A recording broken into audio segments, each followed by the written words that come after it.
morning and welcome to the What's Up News Network being broadcast from Panama City Beach, Florida, the home of the world's most beautiful beaches. I am Jim Free with Jim Free Realty.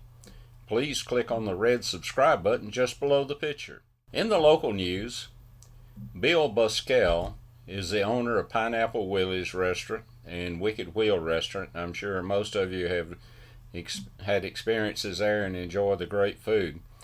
But Bill Buscell is much more than just owner of the restaurants. He is really a pillar of the community. For several years, Bill, or Pineapple as some of his friends call him, has sponsored a Pay It Forward week at the Pineapple Willie's Restaurant, where he gives all the profits for that week back to the community. This year, the week produced $90,000, and Bill pitched in an extra $10,000 donation to the community. This is nothing new for Bill Buscell. He has been giving back to the community ever since he's been in business. I've heard many stories about his kindness, about how he helps new people that are getting into the restaurant business that are actually going to become competitors, but he helps them in their business. He has helped a lot of people in this community, and we are very fortunate to have him. In the state news and to local as well,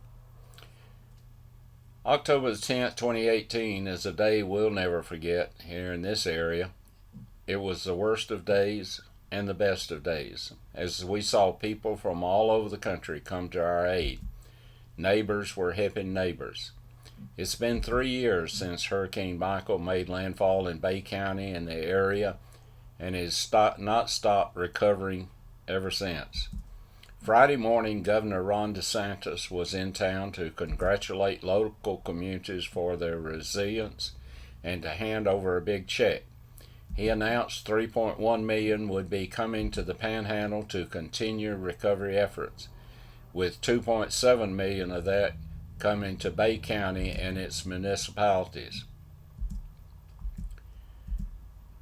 We received this from a resident of Tennessee, and she wrote, "Don't let people convince you that America is broken, because I have just saw her in action, and she is still alive and well. About 4 p.m. today, my husband and I came up on a bad wreck that had just happened on Interstate 40. A pickup truck was upside down in the road and it was on fire, with the driver still inside. All the drivers of the cars around us got out to try to save the man. There was a black man, a white man, a Hispanic man, and a policeman, all working together to try to help. People from all walks of life were risking their own to try to get this driver out of the truck. My husband is an RN, so he stopped to help as well. All the people who had fire extinguishers were spraying them on the truck to try to keep the flames suppressed, while my husband and another guy, an American soldier in uniform, tried to get the guy out of the burning truck. The third guy crawled into the truck and disconnected the driver's seat belt, and my husband and the soldier caught him and dragged him out. The poor driver was clearly terrified and could only speak Spanish. I felt so sorry for him. Luckily, our American soldier could speak Spanish, and he comforted the guy and eased his fear and sat with him on the pavement until the paramedics arrived. Now that is American action, people.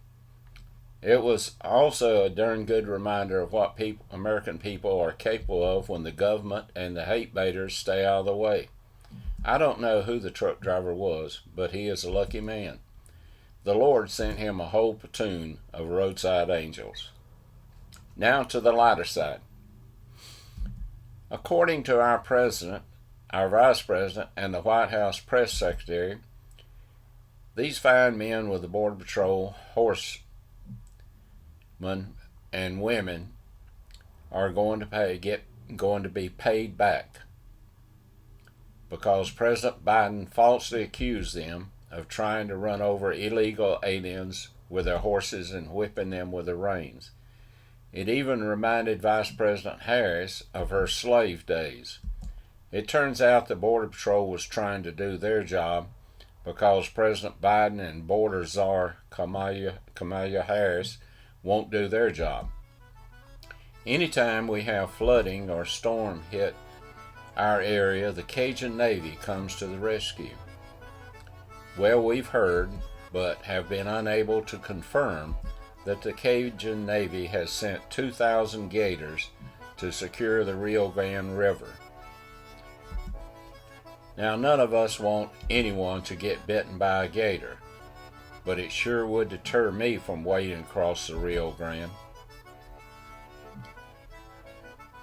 Ms. Margaret Sanger, a member of the American Federation of Teachers Union, was somewhat disturbed about the president's low polling numbers.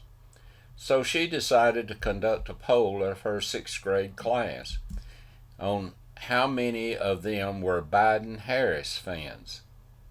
Not really knowing what a Biden-Harris fan is, but wanting to please Ms. Sanger, all the kids raised their hands except Albert Spann. Ms. Sanger asked Albert why he was not a Biden-Harris fan, and Albert said, "Because I'm an independent." Mrs. Sanger asked Albert why he was an independent. Albert said, "Well, my mom is an independent, and my dad is an independent, so I'm an independent." Annoyed by this answer, Ms. Sanger said, "If your mom was a moron and your dad was an idiot, what would that make you?" Albert said, "I guess that would make me a Biden-Harris fan." The word out of Afghanistan is that the Taliban has opened an army surplus store. They named it Trader Joe's. You might remember a few weeks ago when the bodies of our brave 13 men and women arrived at Dover Air Force Base, and President Biden was seen constantly checking his watch. I, along with others, thought he was very disrespectful and appeared bored and distracted. Recently, we were able to get a close-up shot from a satellite of the president's watch, and perhaps I owe him an apology. In the national news, you might remember that after George Floyd died, Nancy Pelosi, Chuck Schumer, along with their members, put their African scarves on and knelt to remember George Floyd, who was a criminal and had a felony conviction for home invasion robbery where he threatened to shoot a pregnant woman in the stomach. But Nancy would not allow the names of the 13 fallen heroes who gave their lives for this country in Afghanistan to be read on the House floor. Guess it was not a good photo op for her and Schumer. I have never thought of myself as a domestic terrorist, but I suppose if you have been listening to Attorney General Merrick Garland or General Mark Milley, you might think that I am, because according to them, if you are a parent or grandparent that speaks out in opposition to members of your local school board or any liberal politician, you must be a terrorist. Nationwide, parents have become aware that many school systems are teaching critical race theory to their children. These programs teach students that they are limited to what they can accomplish in life by their race, and some children are classified as oppressors and others are classified as victims. The National School Board Association claims that critical race theory is not taught. However, many parents believe it is taught under different names. These programs are supported by the leadership of the National Education Association, which is the largest labor union in the United States, and the American Federation of Teachers. On September 29, 2021, Viola M. Garcia, president of the National School Board Association, wrote a letter to President Biden requesting the FBI and other federal agencies investigate parents at school board meetings who vocally disagree with the school board. Attorney General Merrick Garland just sent a memo to the FBI and state attorneys to investigate domestic terrorism at school board meetings. I hope FBI Director Chris Wray will have the courage to tell the Attorney General what he is doing is wrong and will abridge the First Amendment of the free speech and the right of peaceful assembly and to petition the government for a redress of grievance. Merrick Garland and Chris Wray know that the federal government does not have jurisdiction in local school board meetings. That is the reason he has instructed the FBI to meet with local law enforcement, who do have jurisdiction. He wants them to piggyback off the locals. Local law enforcement is ideally qualified to handle any complaints from the school board or the parents.